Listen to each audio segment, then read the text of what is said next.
레버리지에 대한 이야기예요.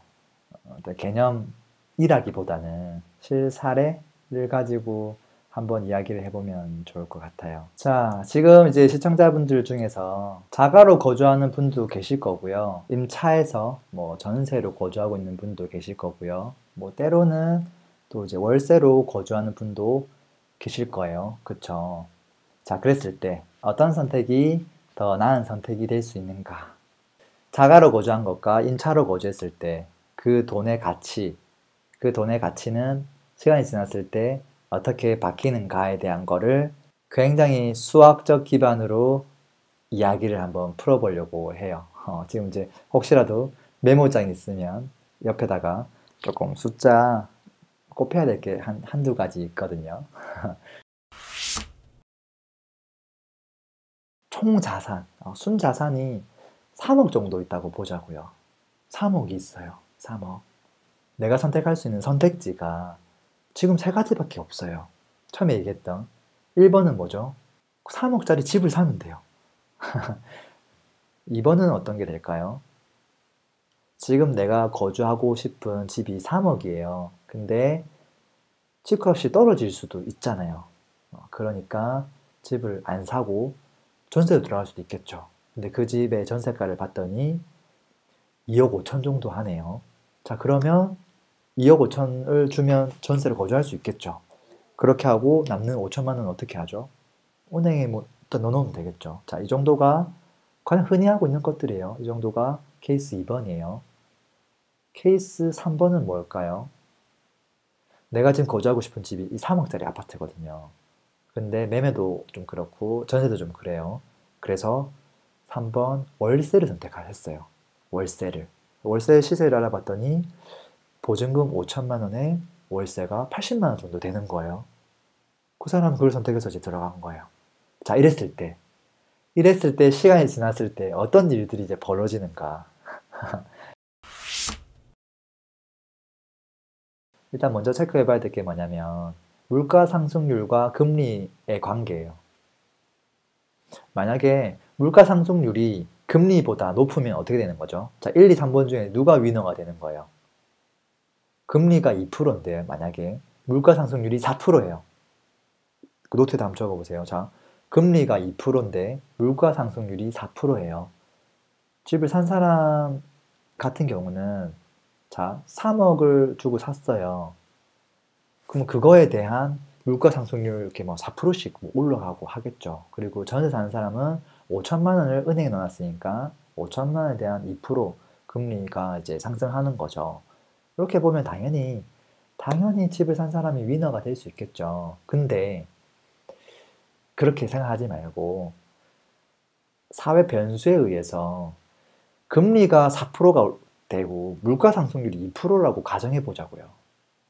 그분들이 이제 희망하는 대로 집을 사면 안 된다라고 생각하는 사람들 그 논리대로 한번 생각해 보자고요. 금리는 은행에 돈을 넣어놓으면 4% 이자를 고정적인 4% 이자를 받고요. 물가 상승률은 2%예요. 자, 이랬을 때 숫자는 어떻게 되는지를 한번 계산해 보자고요. 물가 상승률은 2%고요. 금리가 4%예요. 자, 그러면 아까 1번 케이스 3억짜리 자가로 거주하고 있는 분은 자산 증식이 얼마가 자산 증식이 되는 걸까요? 3억에 대한 2%라고 봐야 돼요. 그러면 금액적으로 얼마죠?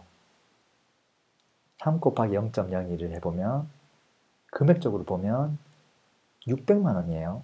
자, 근데 만약에 전세에 거주하고 있는 분이 5천만 원을 은행에 넣었는데 이게 만약에 금리가 4%예요. 그러면 얼마죠? 5천에 대한 4%는 얼마죠? 200만 원이에요. 200만 원. 누가 위너죠? 제가 조금 뭐 억지성 가정을 해줬음에도 불구하고 자가로 거주하고 있는 분은 2년 정도 지났을 때 뭐 2년이 아니라 1년 만에 만약에 뭐 그 정도 물가 상승률이 됐다고 보면 600만 원의 자산 증식이 있었던 반면 이 전세로 거주한 분 같은 경우는 2% 자산이 증식됐어요. 그러니까 결국은 금리가 물가 상승보다 2배로 높아진다고 하더라도 1번이 위너가 돼요. 여기서 우리가 알 수 있는 건 뭐냐면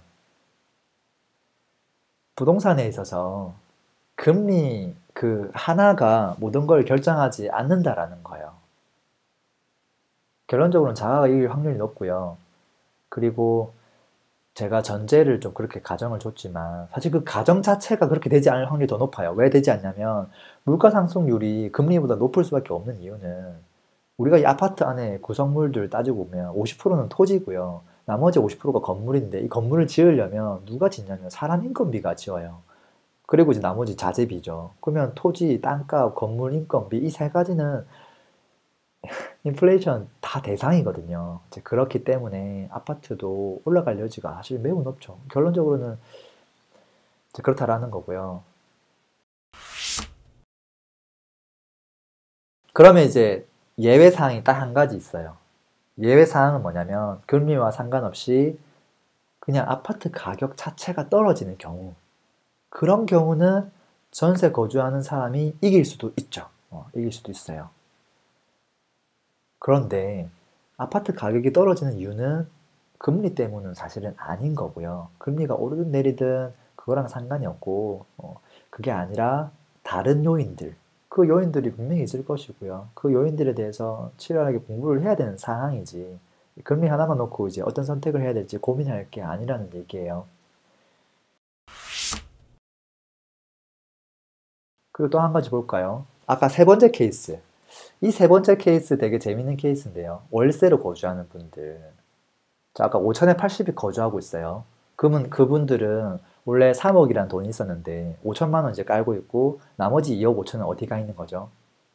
은행에 넣어놓을 수도 있겠죠. 근데 만약에 이분들이 은행에 넣어놓지 않고 지금 내가 거주하고 있는 그 집 있죠. 그 집. 3억짜리 그 집. 지금 5천에 80에 거주하고 있는 그 아파트. 그 아파트를 지금 내가 가지고 있는 돈 2억 5천을 가지고 몇 개를 더 살 수 있죠? 3억에서 5천만 원 빼면 2억 5천이죠.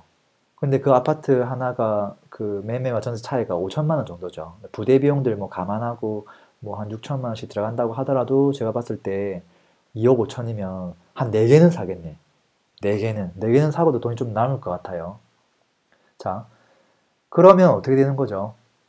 물가 상승률 아까 2%라고 가정했을 때 내가 투자한 금액은 5천만 원밖에 안 되지만 5천만 원에 대한 2%씩 올라가는 게 아니에요. 인플레이션이.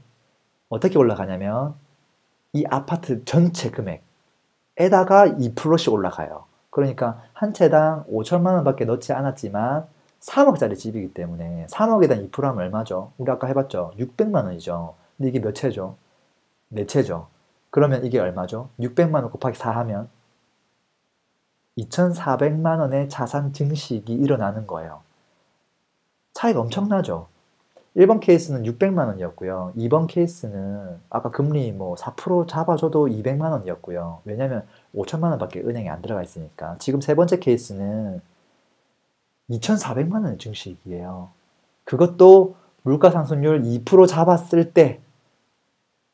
근데 만약에 이게 상승장을 탄다거나 뭐 그러면 훨씬 높겠지만 뭐 상승자 하락자 이런 거 다 제외하더라도 길게 놓고 보면 한 20년, 30년 놓고 보면 사실 2%만큼 물가 상승했을 가능성이 거의 뭐 99% 이상이거든요, 사실은. 그래서 보수적으로 고민한다고 하더라도 어차피 케이스는 똑같아요. 돈은 깔고 있는 대상이 아니어야 된다는 거예요. 깔고 있으면 안 돼요. 레버리지를 포함한 자산의 총액이에요. 총액. 그 총액이 중력의 법칙을 받아야 돼요. 이 중력의 법칙은 다른 말로 인플레이션이거든요.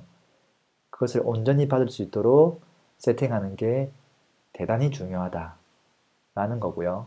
이걸 조금 더 세 줄로 요약하라고 한다면 돈은 손에 쥐고 있는 것이 아니다. 그건 무식한 짓이다. 두 번째, 돈은 엉덩이에 깔고 있는 것은 아쉬운 것이다. 그래서 아까 돈을 손에 쥐고 있는 건 뭐냐면 전세 사는 경우예요.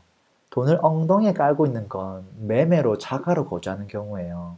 세 번째는 돈은 돈이 돈을 벌 수 있도록, 돈이 흐를 수 있도록 보내줘야 된다.